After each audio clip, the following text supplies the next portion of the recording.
Welcome back over to DGOT, the Instant Reactions. We appreciate y'all tuning in. Dustin and I got to see early access of Together because we're important like that. Neon called us up, said, "Hey, you guys are bouncing around." No, we were just kidding. His Regal and my AMC were showing early access to Together tonight, and we both got to check it out. And I'll just go ahead and give my general thoughts now, and I'm just giving everyone a heads up who's tuning in. Once we get done with general thoughts, we're going to go into our positives and negatives, and we're going to talk spoilers because that's what we do here. And we're giving you a warning now, so if you get the movie spoiled, that's your fault. General thoughts, I had decently high expectations for the film. I was really intrigued by the trailer. I think it was you who sent it in our group text a while back about this movie.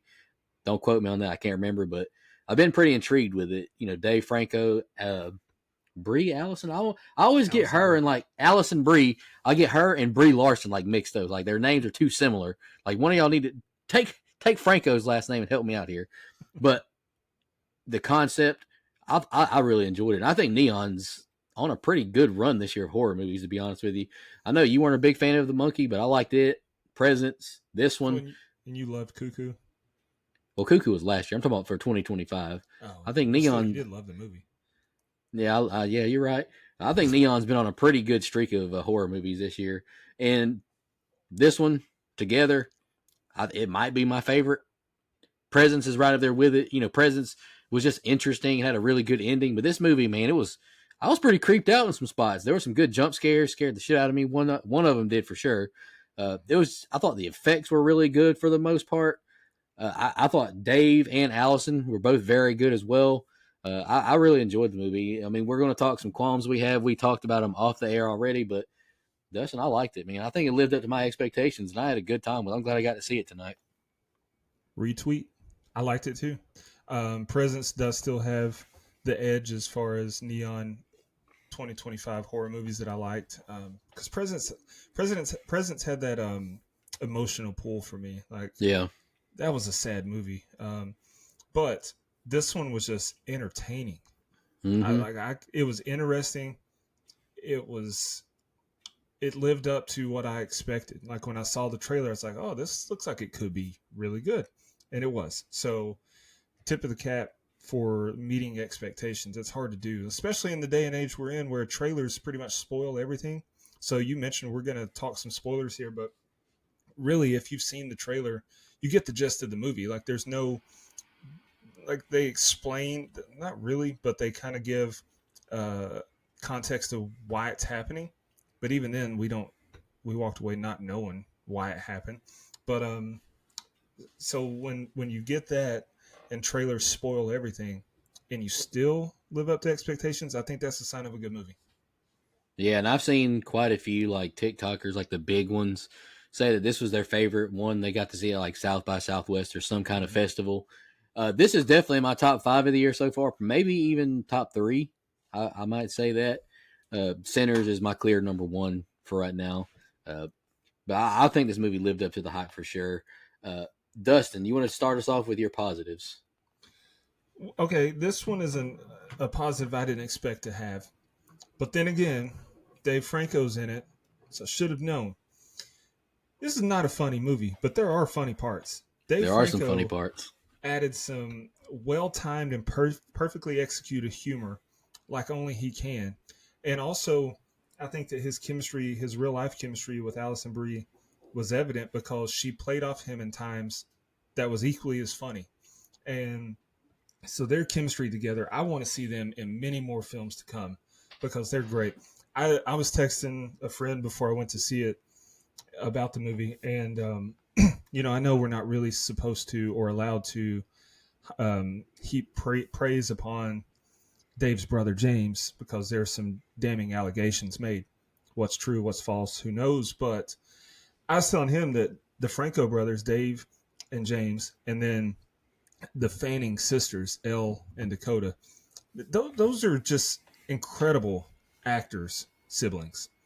Um, that's a sidebar, but I just wanted to give Elle Fanning some praise because I think she's phenomenal. Anyway, I thought that they were great. I thought the effects did look good, like you said.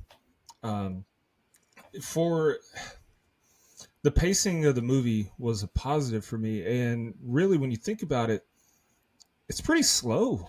in the first like hour, 45 minutes to an hour. Like not much happens there, But but I was you're still, not wrong. But it built like the it was a good atmosphere, build. and they built a good Yeah. world. Yeah. And so I caught myself. I was like, man, when are we going to get like the trailer did such a good job making an impression on me that I was like, when are we going to get to that? We see some in the very open, but we quickly move on from it. And then it's like 45 minutes to an hour before we really get anything else like that happening.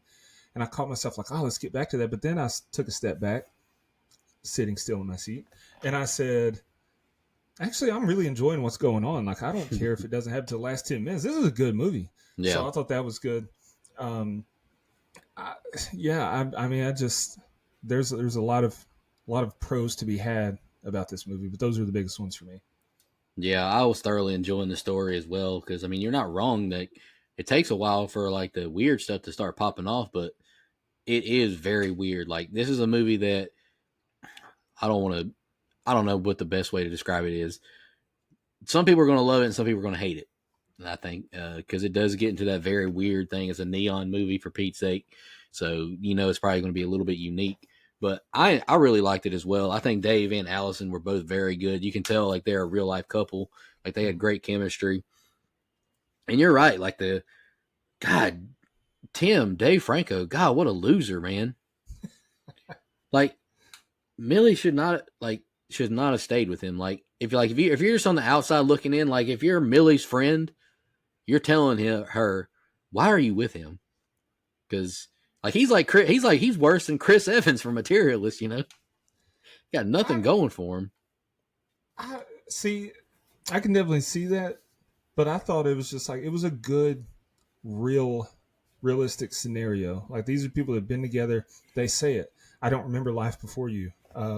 Like they've just been together for so long, and it's easy to get blinded by love or complacency. Like you've been doing something for so long that you're blind to how bad a situation is.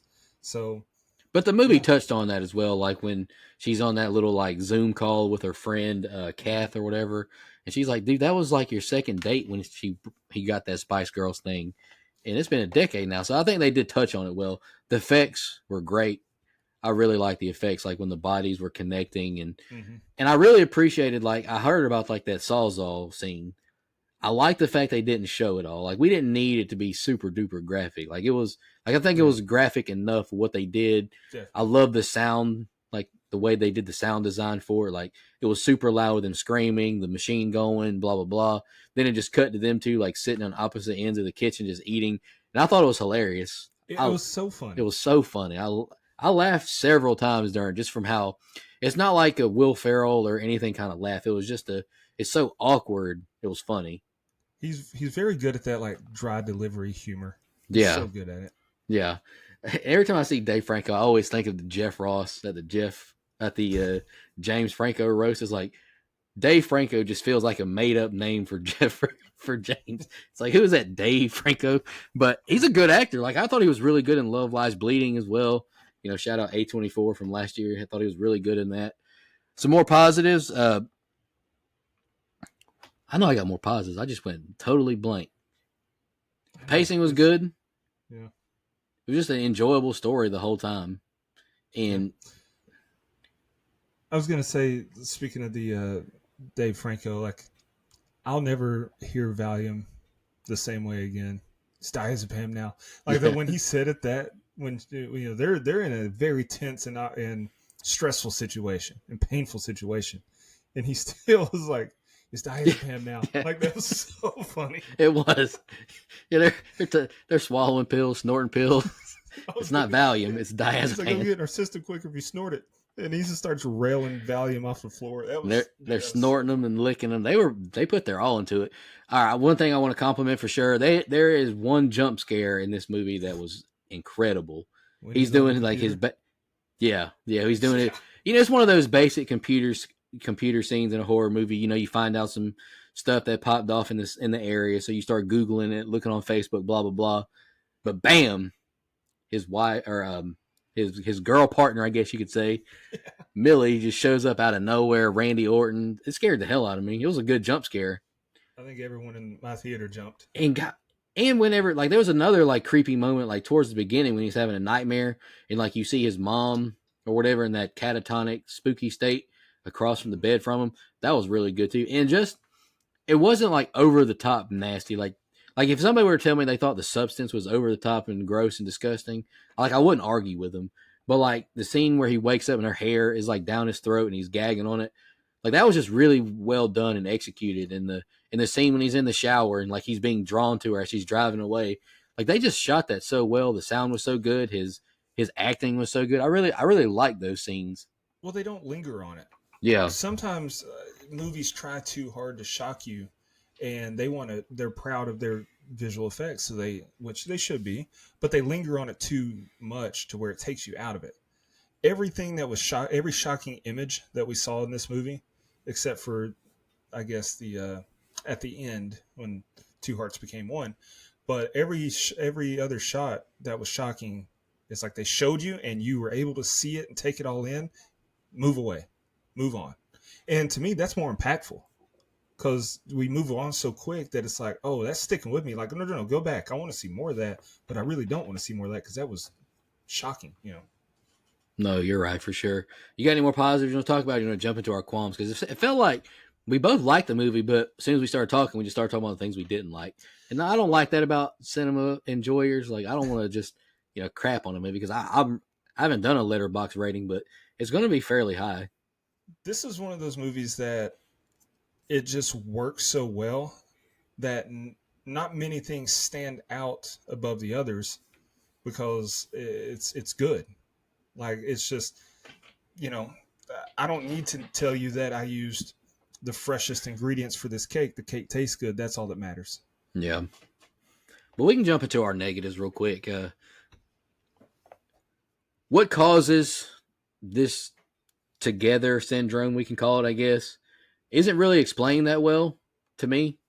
Like you kind of just told, like this is what happens, and you just got to roll with it, which is fine because the movie is entertaining. But basically, they fall into this cave that's kind of off the beaten trail, and they're thirsty. Dave Franco takes a drink of it. And after that, things get weird in his head and his body. Like they start getting sticky together. Like their bodies are forming together. They can't get off of each other. Blah blah blah. But they kind of just half-ass explain. Like there was some like cult church in the woods that sank into the earth or whatever. They just said the weather took it away, and we're kind of just only given that information as to why this stuff happens to these people. And I didn't really.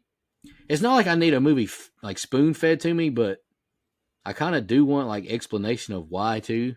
Like there's a fine balance of like treating me like I'm a toddler but you got to respect my intelligence as well. Does that make any sense? Yeah, no, for sure. It's like that's I think that's Brian's biggest gripe with like A24 movies is like there's a message to be had there or told there, but you don't really let me know what it is. And I completely agree. It's like, okay, you got this church in the woods, but why does that mean? I can't remember. I've said it before on movies where I'm like, okay, so that happened. Like I think Terrifier, it's a good example. It's like why is art immortal and all this? Like that, it was kind of halfway explained, and we're just supposed to accept it. So I agree. Oh, don't worry. In Terrifier 4, we're gonna get an origin story finally. I know you're excited for Oh, that. garbage. But anywho, some more complaints I have. There's like this graphic in the church that shows the two bodies forming. I will admit though, I liked Jamie, the other teacher involved. He gave like a story about Plato and Zeus, and like how there's a body has 4 arms, 4 legs, 2 heads with 2 faces. But Zeus didn't like that, so they split it in half. Now you got to spend your whole life trying to find your other half. I like that story. Like I thought that was really cool, and they kind of have that picture graphic in the church that we're talking about. And I wish that this together, because basically you're just whoever the couples that are infected, they have to agree to like become one, basically like absorb into one another.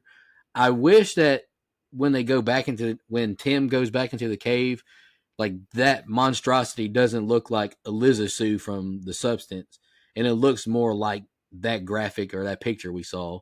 because it's like, why does it not look the same Yeah. if that's what the end product was supposed to be? And why doesn't Dave and Millie look like that at the end? Well, maybe that picture we saw was the separation. That was Zeus separating, and they're being pulled apart that way. I don't know. There's no arrows. They look stuck together. Well, yeah, I mean they're definitely stuck together back to back, but maybe they were separating, and that's how. I mean, maybe. I mean, you're not wrong. Maybe. I don't know. I'm just trying to. But like you sent me you sent me your tweet from in the text, and it was the monstrosity from the substance, and that's exactly what it looked like. Mm-hmm. Like it looked like they hired, like that monstrosity just to be in the movie, basically. Like it looked pretty dead on. I wish they would have just changed it up a little bit. Yeah, for those that don't follow me on Twitter, what I tweeted was together out of context with 4 pictures, and it was Dr. Evil saying "You complete me," and then a picture of Diazepam, a picture of the Spice Girls album, and then Elizabeth from The Substance. I think that's pretty spot on. Yeah. You could have threw a guitar in there. Yeah. Oh, okay. It's not my turn to go, but I just thought of this. You said guitar. That's a con for me. No one's going to talk about the fact that this dude is apparently a jobless leech and he left some of his most valuable stuff at the train station. She didn't even care about that. He just ditched his amps and his guitar at the train station. What? He was diabolically horny. Yeah, that joker walked 10 miles to go whoop her shit in the fucking boys' bathroom at school. So that leads me to another con that I have is certain things are just kind of like shown and then moved on from quickly. Why did Jamie, the other teacher, like he saw him step down and then he just never said a word? Like I expected that to come into play. I don't care that he didn't, but I just expected it because you made it a point to show me seeing him step off the toilet. So yeah, that was kind of weird. It was weird. Another thing that I wish. Sorry, I don't want to. I know you're still going. No, go ahead. Another thing that I don't feel like is fleshed out enough is he clearly had trauma from his parents and everything. They made it a good chunk of the story in the first 1 or 2 acts. I wish that would have come into play more, or don't do it. Just like you can tell us that he's traumatized and like tell us that he found his mom was sitting there like that next to his dad's dead body. But did it really have anything to do with the story? No. It's not like he was more susceptible because he'd been through trauma. He was more susceptible because he, as he said, quoted Twilight, he imprinted on her. Like they were soulmates. So I don't know. I think that was just there just to help get him some diazepam because he already had a history of it. So we're just going to give you some medicine for it. And that's fine. That's what I'm saying. Like you can still tell us that he can still tell her the story, but his nightmare, which was a pro, is pointless. It was one of those things that I think was placed just because we need something shocking to show the audience to keep them invested because not much is happening on that front right now. Let's do this. So I don't know. I thought this scene was really good. We're just going to bounce around now. The scene where she has Tim sleep in another room, but he keeps his door cracked, so he starts getting dragged down the hall, and then she gets pulled into the hallway too, but she's doing like the Exorcist spider walk and like the contortions, and his fingernails are dragging along the wood floor. I thought that scene was really good. I thought that was really well executed. It was creepy. It was freaky. It was funny. Like, I really like that scene. Like, there's a lot of those kind of scenes in this movie, too. Yep. It's not scary, per se. It's just freaky and creepy. It's unnerving. Yeah, it's not really unnerving. It's perfect. But another thing that I have an issue with is just, bro, they were down in that cave for 10 minutes. I told you before we started recording. And you can't go 10 minutes without needing to drink water out of a pool in this cave. Give me a break, dude. Be a man. Like you mentioned before we started recording, like why didn't they just immediately climb back out? Yeah, because it was still light. she did kind of cover that when she's like, "What? Back out into the pouring rain?" If I'm him, I'm saying, "Yeah." We don't just stay Like, down here all night. what are you talking about? But so they're gonna stay. They're gonna wait it out. Wait till the morning, which did give us some funny moments with her mocking him for trying to build the fire, and it was fine. But it's just logic. My logic says this movie would have never happened because number one, I would have to be down in that cave for probably a couple days before I have to drink that water. And number two, I'm not Yeah, gonna stay the night. yeah. And the thing is like they're thirsty, okay, and that's fine, whatever. He takes a drink of it and he's like, "Oh, it's fine." Like you don't know that it's fine just because it tastes good. Yeah, Like there could be a brain-eating amoeba in there and you just don't know it. yeah. Like there could be I'm like sure. any kind of parasites. No, I agree though. With in that cave scene, it's like just climb the fuck back out. But I'm not trying to keep harping on this, but it's like the movie really makes Tim to be like a really inconsiderate loser and terrible partner to Millie. Like they've both fallen to the cave. He doesn't ask how she's doing. He asked to call my phone, not because I'm trying to get us out, but my demos were on there.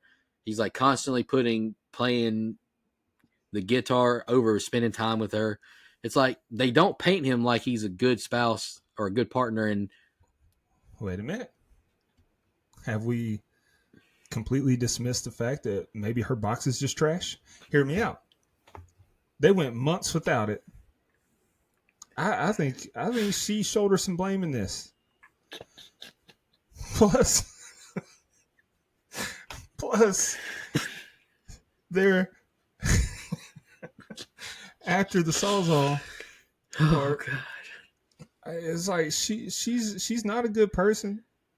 She showed it at that dinner table. She's not a good person, man. That on top of that, it's like they were so awkward. Like, and the thing is, Jamie is gay apparently. Yeah, that was weird. I mean, because why is he so flirty? Like they made him like they made him too flirty for him to be a gay man. It sounded bad when I said that was weird. I wasn't saying it was weird that he was gay. I'm saying their chemistry, like the way they acted, the characters. He was clearly flirting, and to me, that if you're going to do that, that's fine. Have her add in a scene where she tells Tim, "Oh, you have nothing to worry about. By the way, he's gay." Like, I don't know. But she didn't know that until she went to his house, right? When she saw the picture, she met back up with him after that because he was creeping outside the window. So I think that was a creepy shot. That was. They should have leaned more into the jealousy thing, like, "Oh, he's flirting with you. I think you like him back." Like that was a funny scene, and then after that, have it come up again somehow. Like maybe he's upset, like when he's lurking outside the window. He's like, "I just needed you, and you're over here flirting with your boyfriend or whatever." Have her mention it, because, and then also, what happened to him? I mean, she knocked him in half. Basically, she split the two hearts back into two, but then we just don't ever see him again. And really, all she did was like punch him, and like you see like the two faces. I was going to ask you, what do you think about Jamie's reveal that he was in on it? I mean, I wasn't shocked really per se. But... I wasn't either, especially the first time that she went over to his house. She rang the bell there. I was like, "Oh, those bells are all over the woods." Like I thought that to myself. And then the second time she goes back and rings the bell, and the camera pans up, and we see that design that was on the other bells. It's like, "Oh yeah, okay." Like all right. It wasn't. I don't think it was as shocking as they meant for it to be. And I just don't understand like why. I mean, he's not like the cult leader. They didn't establish that. So why does he feel the need to get Tim and Millie to do this? You know, I don't know. What was that movie we just did? The Invitation? Yeah. I guess all cults want to expand their flock. Maybe he was just like, we need more. More people should enjoy this. I don't know. But that is weird. You kind of half expected the wedding video that he was showing or he was watching to like him to be the leader because of how it played out, but he wasn't. So no, that's a good point because he did try and get her to watch the video. So maybe he was going to try and make her pitch on it, but she just walks in and sees him watching it in the background. I don't know. I mean, that's a good explanation. I think maybe he was trying to recruit him, Yeah. but like Oh. Jamie, like to me, looks just like Jamie in the picture, where the other person's separate. Like they look very similar.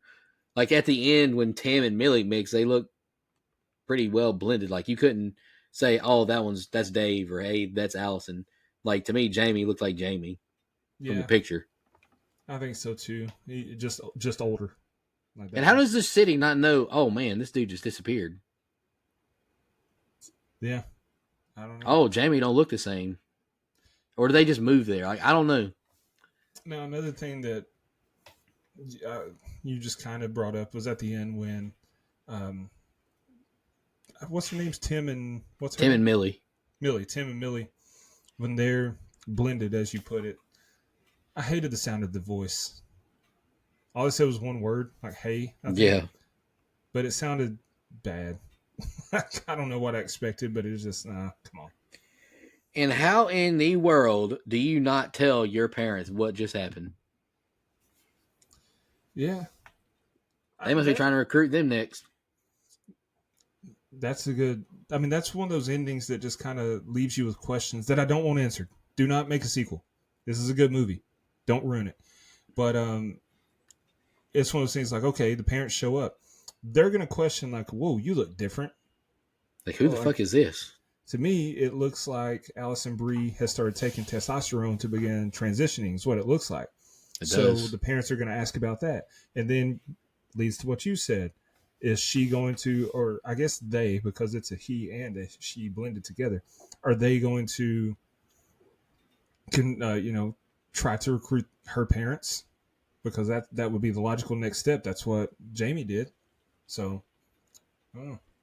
I thought the callback to Spice Girls, that was funny. That was good. Yeah, I didn't hate the ending, but I kind of was like I was at peace. I was okay with the bleak ending because it shows Jamie cutting Millie's arm like downwards, like, and she's bleeding out a lot. So she dies Yeah, basically, or she's about to. Like, I would have been okay with that ending. same. Like, Tim has to figure out his life now. Like, he has to get his shit together. Like, he's got to He has to go find a get a girl to job. Yeah. give Like, his I would have best been friend. okay with that, but I don't know. It feels like the movie just bailed him out by bringing her back to life and then merging. I think it sacrificed a satisfactory bleak ending for a shocking and amusing ending. That's And fine. Like I don't I hate can't the ending, but I I was was gonna say I can't really fault him for that because I don't think it was a bad choice, but I agree with what you said. Like I expected when he puts the knife to his own throat, like I kinda expected him to do it a and double then kill. A realize double kill would have been cool too. that's what I was gonna say. Like I could see him like slitting his throat, but as he's bleeding out, he realizes that her arm's bleeding, she's bleeding out, and they both die. That would have been a fine ending. It would have been messed up and dark, but I'd have been fine with that. I feel like me and you are looking for more dark endings and more dark things to happen. Yeah, I Because think it I speaks a keep. lot to where we're at in life. But when you're You're not wrong. talking about this dark, it reminds me of Shane Gillis talking about emo Australian people, dark and twisted. Like it's just Speaking of Australian, that's what I was talking about. I keep remembering like dangerous animals, like wanting that dark, like turn like no score while he's feeding these people to the sharks, and all we hear is like them screaming for mercy and help. Like I know that's dark, that's scary, that's bleak, but that's what that movie's going for. yeah. Like I that's don't what think this movie is going. I mean, it's called Together, so it makes sense they end the movie them being together. But we saw them like their arms merging and their legs merging together, like then like a double death at the end would have been pretty bleak, and I wouldn't have hated it. what's the last movie we got that had a truly bleak and dark ending? I mean, Longlegs didn't have a happy ending by no stretch of imagination. But I have to think back on it. I mean, the reason I brought that up is it Ugly almost felt. stepsister. There Yeah, really I mean, wasn't she lived. Somehow she cut both her feet off and lived. Um, Do you see that 19-foot larva she pulled out of her gut too? Ugh. yeah. Oh God. But I mean, where I was going with that is, it almost feels like studios are afraid to turn people off. because not everybody wants the dark, twisted endings that we're asking for. So if you go that dark, I mean, that could turn, that opening weekend might do well, but you're going to see a steep decline. So, Well, that's one of the big complaints from. I know you weren't a big fan of Speak No Evil last year, but I've heard the 2022 version is a very dark and bleak ending. it's probably a better movie, too, because Speak No Evil was not great. I didn't hate it, but I haven't seen the original one either. I didn't But hate no, it, you're. but I didn't like it. I think the oversaturation of the trailer really turned you off because you were at the theater so much. Dude, I saw that trailer at least 47 times before I saw the movie. But not just at the theater, but you watch TV and you're going to see it 3 times per commercial break. YouTube pop-ups, TikTok every other second. I feel you. Final thoughts, Dustin. I think like we've talked about it enough. I'm going to give the movie probably a good 4 on Letterboxd. Not 4 out of 10, 4 out of 5. So if we were to review the movie, with another rewatch, it could even go up. Like, I mean, I'm very comfortable giving the movie an 8 out of 10 right now, and it could go up in the future. I don't see it going down, just because I enjoy the pacing, the story, the acting, the creepy moments, the body horror. Like, body horror seems like to me is making a resurgence too. Yep. Shout out to Cronenberg, I guess.